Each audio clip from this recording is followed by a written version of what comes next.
Come on, let's thank President Biden again, everybody.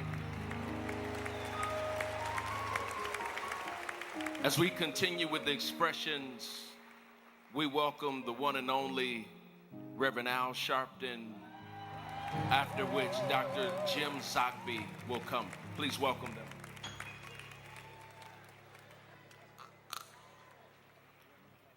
Thank you.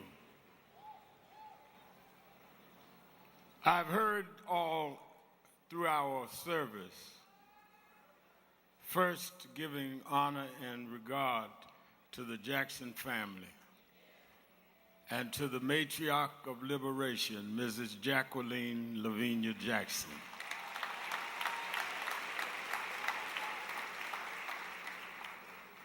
As I listened and thought about, everyone quoted the slogan of Reverend Jackson, but I want to, in my few minutes, and if you take Brother Biden's minutes and other minutes, I come out of the Jackson School of Thought.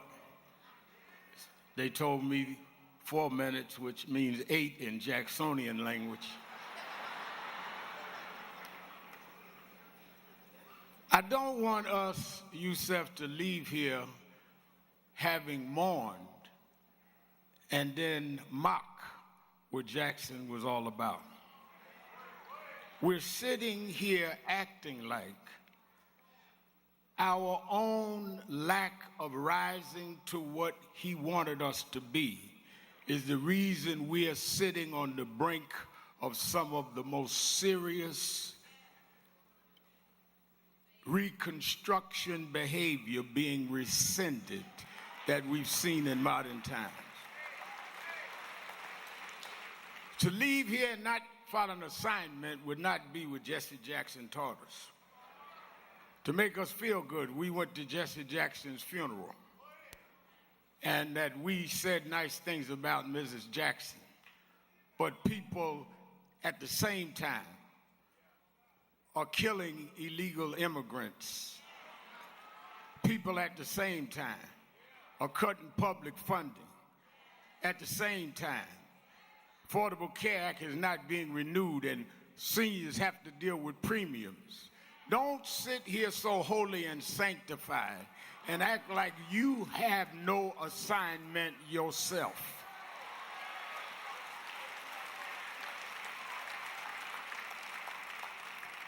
Jesse and Jacqueline Jackson did theirs.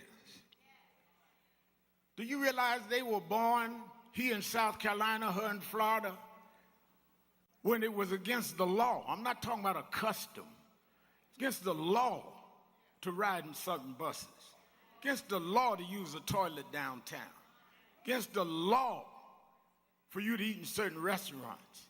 And these two Southern-born, raised in Southern American apartheid, went on and put 2 of their sons in Congress, broke down barriers of voting. They did theirs. They planted a platform that led to an empowerment, and we are the generations behind them that have returned to those that were against us being empowered. Oh, they went against the Southern bigots in the overalls. We're dealing with manicured Fifth Avenue bigots.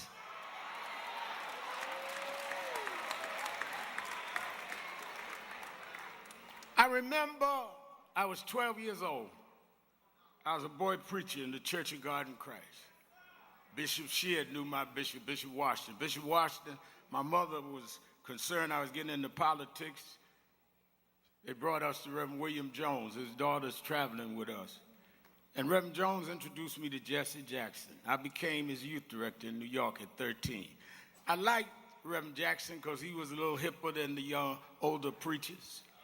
He was 27, I was 13 by the time I became youth director. So he was like a father figure to me. When I got about 40, he said, quit calling me father, call me big brother. But what I liked about it is that he didn't have the background others had. He didn't come from generations of preachers.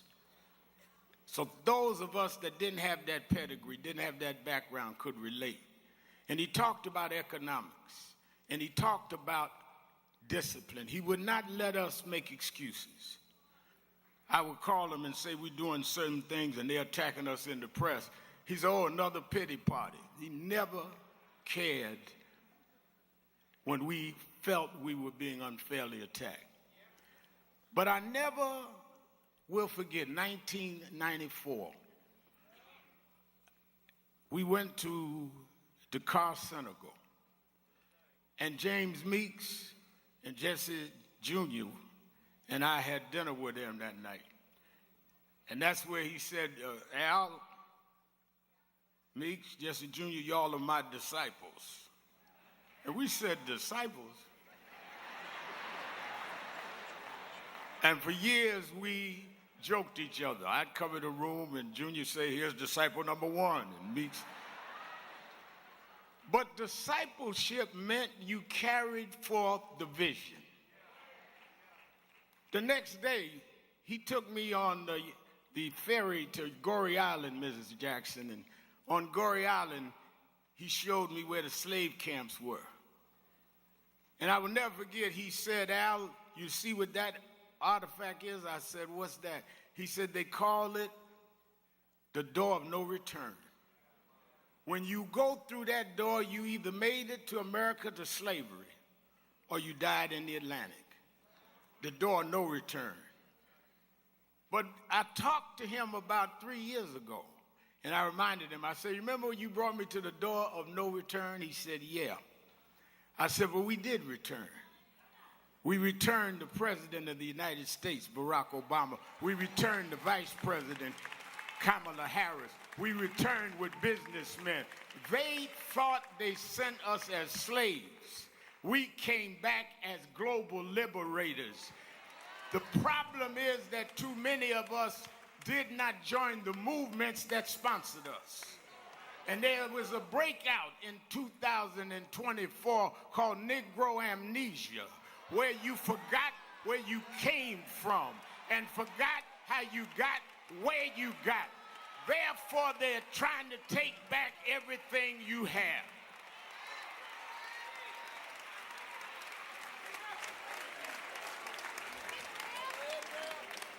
I asked Michael Eric Dyson, our prominent scholar, where in history is this? He said, we always go one step forward and two backward.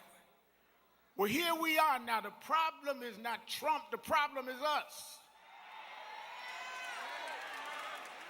We are allowing ourselves to be lowered and our children to feel inferior because you don't have an I am somebody person.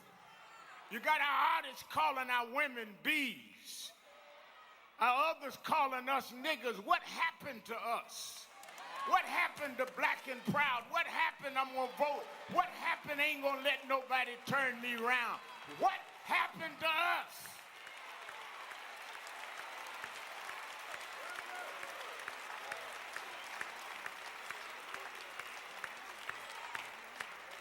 We believed our way.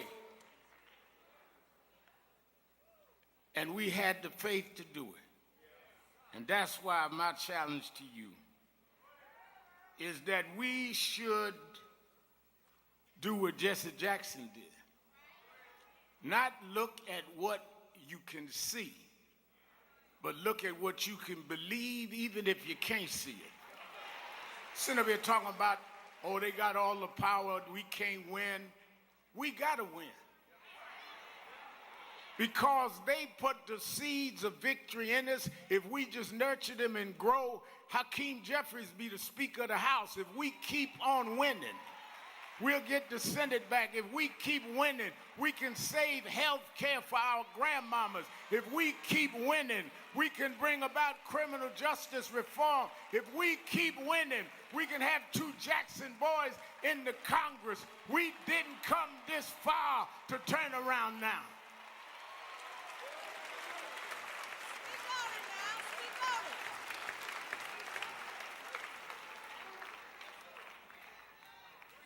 Reverend Sharp, pastor fellowship, I was talking to him. And I said, Reverend Sharp,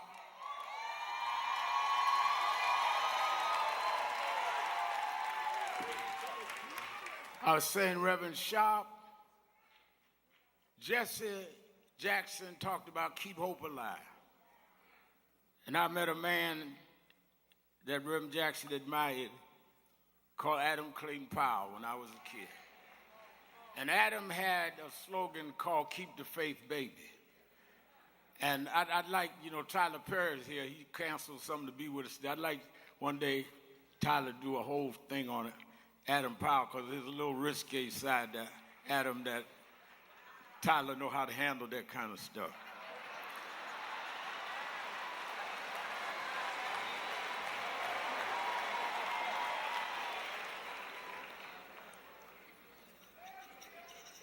And between Jesse Jackson's slogan of keep hope and Adam's slogan of keep faith is what I challenge us and the Jackson family to do. Because my mother told me in my engine, I had two gears, hope and fear. Hope is that I hope a better day will come. Hope is I won't give up. Hope is that we come this far by faith. But she said, but sometime it's going to get dreary. And that's when your gear goes to faith. Faith is the substance of things you hope for, not hope for. The evidence of things not seen. Faith is when the doctors give up, but you hold on for another doctor. Faith is when you got bills to pay and no money to pay them. Faith is when they write you off and when they write you back. We come this far by faith, leaning on the Lord. Or they getting ready to celebrate the 250th anniversary of the country, but we were not free in 1776. It is not our celebration. We got here in 1619. We worked 246 years and never got paid, but we are still here. We come this far by faith. It was against the law to read and write. It was against the law to marry, but we come this far by faith. I don't care what they do in Washington. I care what we do in the community. We beat people bigger than Trump. We fought people harder than them if we stand up and be what we're supposed to be.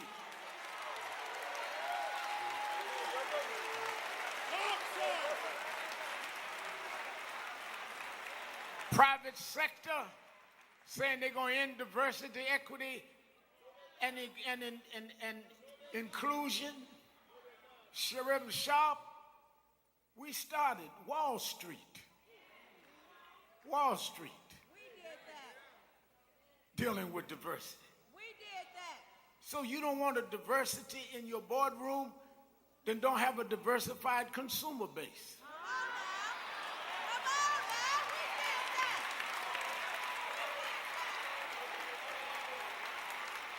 that. So what I'm urging you to do is leave here with some Jackson fire in you. Not just a program book, but to say I see the things the way they are, but I'm going to turn and change them. Have some Jackie Jackson fire saying I'm going to raise my kids beyond your expectation. I'm going to rise up anyhow. But Reverend, it looks bad now. Look at Iran. Look at what's going on in Minnesota. Look on. Yeah, but I was raised by them to realize that after storms, if we do the right thing in the storm, if we organize, if we register, if we do what we're supposed to do, there's always a rainbow coming out. The rainbow don't show until the storm is over. The rainbow gonna come out in November. The rainbow gonna come out in 28. We're gonna fix these tricks in 26 and march through the gates in 28. We didn't come this far to turn around now. We won't go back. We won't go back. We won't go back.